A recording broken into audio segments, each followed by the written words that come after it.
आकाशवाणी नागपूर हेमांगी कुलकर्णी आपल्याला ठळक बातम्या देत आहे.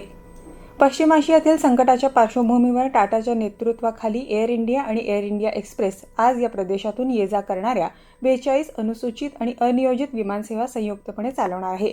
आज जारी केलेल्या एका निवेदनात एअरलाइन्सनं म्हटलंय की एअर इंडिया आणि एअर इंडिया एक्सप्रेस आज पश्चिम आशिया प्रदेशातून ये-जा करणाऱ्या 42 विमानांची सेवा संयुक्तपणे चालवेल.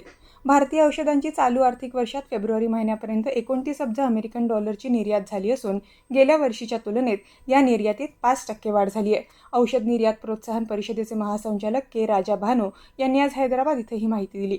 औषध निर्माण उद्योगाची सध्याची उलाढाल 60 अब्ज अमेरिकन डॉलर असून 2020 पर्यंत ती 130 अब्ज अमेरिकन डॉलरवर पोहोचेल असं ते म्हणाले. धरमपेठ शिक्षण संस्थेच्या नटराज आर्ट अँड कल्चर सेंटरच्या वतीनं आयोजित करण्यात आलेल्या लोकचित्रार्थ 2026 या वार्षिक कला प्रदर्शनाचा समारोप पारितोषिक वितरणानं झाला. नटराज आर्ट गॅलरी धरमपेठ इथं झालेल्या कार्यक्रमाला प्रमुख पाहुणे म्हणून कविकुलगुरू कालिदास संस्कृत विद्यापीठाचे परीक्षा नियंत्रक डॉ. केशव मोहरीर होते. या प्रदर्शनात चित्रकला, शिल्पकला, उपयोजित कला, जाहिरात कला या विविध अभ्यासक्रमातील विद्यार्थ्यांनी साकारलेल्या उत्कृष्ट कलाकृतींचं आकर्षक प्रदर्शन भरवण्यात आलं.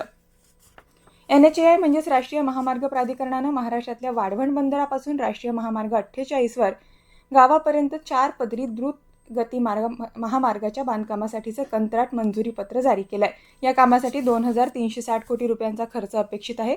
दिल्ली मुंबई द्रुतगती महामार्ग आणि NH48 यांना जोडणारा हा द्रुतगती महामार्ग वाढवण बंदराच्या अंतर्गत भागाशी संपर्क वाढवेल.